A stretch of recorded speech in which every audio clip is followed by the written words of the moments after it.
नहीं, अभी कोशिश कर रहे हैं। क्या कोशिश है?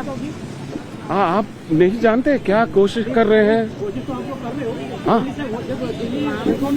आपको नहीं नहीं नहीं नहीं नहीं नहीं नहीं नहीं, आप ऐसा मत बोलने का। सरकार ये जो डिजाइन किया है उसके लीगल और नियमित रूप के घटना जो है उसके अंदर खड़े होके हमें कुछ करना है तो करने की कोशिश करेंगे। ये कोशिश के बारे में मैं आपसे बोला। ठीक है ना? What was? सेंट्रल गवर्नमेंट का जो हिस्सा है वो क्या जनधन अकाउंट से इन लोगों को मिलेगा? जनधन अकाउंट से वो भी जनधन डायरेक्ट बेनिफिट ट्रांसफर ये भी किसानों को मिलता है। ये भी जब चर्चा हुई किसानों को जैसे मिलता है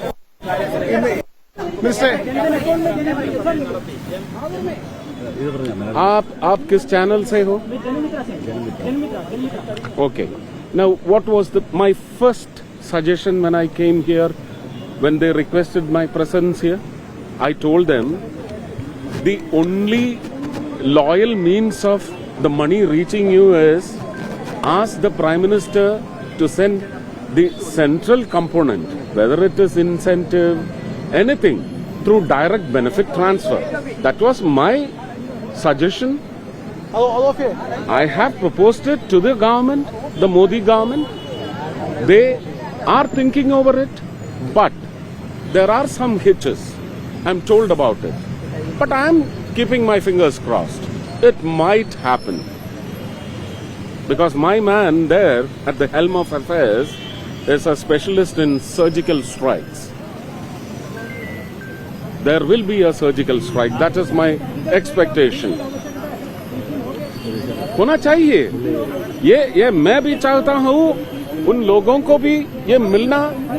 ये सारे इस राष्ट्र के जो इनके जो काम से भलाई मिला, द लिविंग അയ്യോ എല്ലാം കൂടെ അവിടുന്ന് ഹിന്ദി ചോദിക്കും.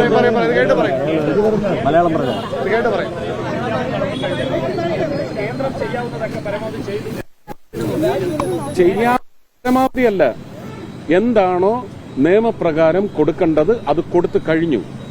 ഇനിയും കൊടുത്തില്ല എന്ന് പറയുന്നുണ്ടെങ്കിൽ അതിന് യൂട്ടിലിറ്റി സർട്ടിഫിക്കറ്റ് കൊടുക്കണം, കുറവുണ്ടെങ്കിൽ നോക്കും എന്നാണ് പറഞ്ഞിരിക്കുന്നത്. മന്ത്രി പറയുന്നത് ഇതെല്ലാം കൊടുത്തു, ഒരു പൈസ ഇന്നിപ്പോ നിയമസഭയിലടക്കം മന്ത്രി പറയുന്നത് കേന്ദ്രം കഴിഞ്ഞ 2024 പൂജ്യമാണ് തന്നത് എന്നുള്ളതാണ്. അത് നിങ്ങൾ പരിശോധിക്കണം. അത് കേരളത്തിനകത്താണ്, ഇന്ത്യൻ പാർലമെന്റിൽ ആണ് കേന്ദ്രമന്ത്രി ഇത് പറഞ്ഞിരിക്കുന്നത്.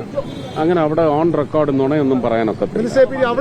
ഫാക്ട്സ് അല്ല, അതൊക്കെ നിങ്ങൾ അന്വേഷിക്കും. അല്ല, കേന്ദ്രത്തിൽ ഇതിനൊന്നും പ്രതീക്ഷിക്കേണ്ടതാണോ? കൊടുക്കേണ്ടതെല്ലാം കൊടുത്തു കഴിഞ്ഞു, അപ്പൊ ഇനിയൊന്നും അവിടെ നിന്ന് കിട്ടാനില്ല, അങ്ങനെയല്ലേ മനസ്സിലാക്കുക? കൊടുക്കാനുള്ളത് കൊടുത്തു കഴിഞ്ഞു എന്ന് പറയുന്നിടത്ത് അവസാനിച്ചു.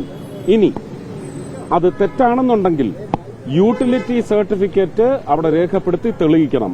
അങ്ങനെ ഉണ്ടെങ്കിൽ തരും. യൂട്ടിലിറ്റി സർട്ടിഫിക്കറ്റ് എന്തുകൊണ്ട് കൊടുക്കാൻ പറ്റുന്നില്ല, അതിനെക്കുറിച്ച് നിങ്ങൾ അന്വേഷിക്കുക. നിങ്ങൾക്ക് എന്താ ജോലി? ഞാൻ എന്റെ ജോലി ചെയ്യുന്നുണ്ട്. എന്തിനാ എന്നെ കൊണ്ട് പറയിക്കുന്നത്? എന്റെ മന്ത്രി, എന്റെ ആരോഗ്യമന്ത്രി അല്ലെങ്കിൽ ഇന്ത്യയുടെ ആരോഗ്യമന്ത്രി പാർലമെന്റിൽ ഓൺ റെക്കോർഡാണ് പറഞ്ഞിരിക്കുന്നത്. അത് നുണയാണോ എന്ന് അന്വേഷിക്കും. അല്ല, അതിനെക്കുറിച്ച് എനിക്ക് ഒന്നും പറയാനൊക്കെ ഇല്ല. ഞാൻ നടക്കുന്ന കാര്യങ്ങളെ എനിക്ക് പറയാനൊക്കെ തന്നെ. അവസാനിക്കുകയല്ല, ഈ സമരം അവസാനിപ്പിക്കുകയാണ് വേണ്ടത്.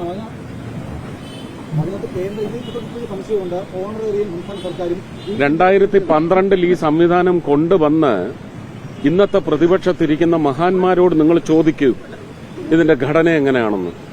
അത് വെച്ചിട്ട് കേന്ദ്രത്തിന് എന്താണ് ചെയ്യാൻ ഉത്തരവാദിത്വമുള്ളത്, എന്താണ് ആ നിയമാവലിയുടെ ഉള്ളിൽ നിന്നുകൊണ്ട് ചെയ്യാൻ സാധിക്കുന്നതെന്ന് നിങ്ങൾ അന്വേഷിക്കൂ. ഇതെല്ലാം ഫാക്ട്സ് അല്ലേ? ഒരു പദ്ധതി രൂപീകരിക്കുമ്പോൾ 80-20, 60-40, 50-50 ഇങ്ങനെയൊക്കെയുള്ള കാര്യങ്ങളില്ലേ? വകമാറ്റി ചെലവാക്കാൻ പാടില്ല എന്ന് പറയുന്നത് ഏത് കാര്യത്തിന് കൊടുത്താലും ആദിവാസികൾക്ക് ഞാൻ കൊടുത്തതിനാണല്ലോ ഒരു വാക്കിന്റെ ആയുധം എടുത്തു വെച്ച് അങ്ങ് ഇല്ലായ്മ ചെയ്തത്. തൃപ്തിയായല്ലോ എല്ലാവർക്കും. ആ ഒരൊറ്റ വാക്കിൽ കടിച്ചു തൂങ്ങി അല്ലേ? അതിന്റെ വിഷയം എവിടെ പോയി? ആദിവാസികൾക്ക് അയച്ച കാശ് വക മാറ്റിപ്പോയി, അല്ലെങ്കിൽ അടിച്ചു മാറ്റി, അല്ലെങ്കിൽ ലാപ്സാക്കി. എല്ലാം പാപമാണ്. ആ വിഷയം എവിടെ പോയി? ചർച്ചയ്ക്ക് വരാതെ ആക്കിയില്ലേ നിങ്ങളെല്ലാവരും കൂടി? ആശമാരുടെ ഓണറേറിയം സമാനമായ രീതിയിൽ ഇവർ വക മാറ്റുന്നുണ്ട്. അല്ല, അതൊന്നും എനിക്കറിയത്തില്ല. ഞാൻ പറയാനുള്ളത് പറഞ്ഞു. ബാക്കി വ്യാഖ്യാനിക്കേണ്ടതെല്ലാം നിങ്ങളുടെ സൗകര്യത്തിന്, നിങ്ങളുടെ കച്ചവട മനസ്ഥിതി വെച്ച്. നിങ്ങൾക്കിത് ഇങ്ങനെ ചാനലുകളിൽ ഇങ്ങനെ വാതാടി ഒരാഴ്ച 2 ആഴ്ച കൊണ്ടുപോകണമെന്നുണ്ടെങ്കിൽ അത് നിങ്ങൾ ചെയ്യുക. അതിനൊന്നും ആയുധമാവാൻ എനിക്കൊക്കെ. കേന്ദ്ര ഫണ്ട് കൊടുത്തു, സംസ്ഥാനം അത് ചെലവഴിച്ചില്ലെന്ന് അറിയില്ല. അപ്പൊ ഒരു അന്വേഷണ കേന്ദ്രം നടത്തണ്ടേ? കൊടുത്ത ഫണ്ട് എവിടെ പോയെന്ന് അറിയണ്ടേ? എന്തിന്? നിങ്ങളിവിടെ കേരളത്തിലെ ജനങ്ങളില്ലേ? കേരളത്തിലെ ജനങ്ങളുടെ വക്താക്കളായിട്ട് നിങ്ങൾ മാധ്യമങ്ങളില്ലേ? നിങ്ങൾ അന്വേഷിക്കും. കേന്ദ്രത്തിൽ അതിനും CBI കൊണ്ടുവരണം. CBI വേണ്ട, കൊടുത്തു കഴിഞ്ഞാൽ കേന്ദ്ര ഉത്തരവാദിത്വം തീരുവോ? തീർന്നു. അപ്പൊ ആരെങ്കിലും വകമാറ്റി ചെലവഴിച്ചെങ്കിൽ അത് കണ്ടുപിടിക്കണ്ടേ? അല്ല, അതിനല്ലേ യൂട്ടിലിറ്റി സർട്ടിഫിക്കറ്റ് എന്ന് പറയുന്ന ആവശ്യപ്പെടുന്നത്. അത് ഔദ്യോഗികം ആവശ്യപ്പെടും. ആവശ്യപ്പെടാനൊന്നുമില്ല, കൊടുത്തേ പറ്റൂ. അങ്ങനെ ഉണ്ടെങ്കിൽ അടുത്ത ഗഡു വരൂ. കൊടുക്ക. അങ്ങനാണ് സംസ്ഥാന ആരോഗ്യമന്ത്രി പറയുന്നത്. ഇതേ കാര്യങ്ങൾ തന്നെയാണ് ഞങ്ങൾ കേന്ദ്രത്തോട് നിരന്തരം ആവശ്യപ്പെട്ടത്. ആ കാര്യമാണ് കേന്ദ്രം ഇപ്പോൾ അംഗീകരിച്ചത്. ഇപ്പോൾ കേന്ദ്രം ഇത്രനാളും തന്നിട്ടില്ല. ഇക്കാര്യങ്ങൾ സംസ്ഥാന ആരോഗ്യമന്ത്രി കേന്ദ്രത്തോട് പലതവണ ചോദിച്ചതാണ് പറയുന്നത്. ഭാഷ മനസ്സിലാവാത്തോണ്ടായിരിക്കും. കേന്ദ്രമന്ത്രി പാർലമെന്റിൽ പറഞ്ഞ ഭാഷ ചിലപ്പോൾ മനസ്സിലാവാത്തോണ്ടായിരിക്കും. ക്ഷമിച്ചേക്കും. During the time of the inception of this scheme, which was by the UPA, the jurisdiction, the powers, everything has been registered and falling in tune and line with the instructions of the scheme. The central government, the health, social, family and social welfare ministry has done it loyally well. You very well know that a central minister on record, on the floor of the house, cannot lie. What will it lead to? Are you not aware? So he has said it there.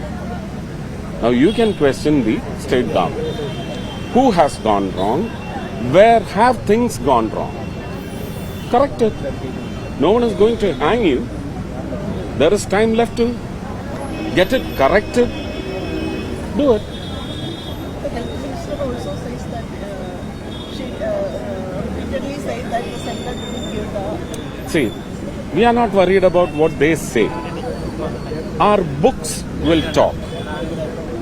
Our account books will talk. Our disbursal record will speak. And it is resonating. Do you have the guts or the true grit to break that muscle?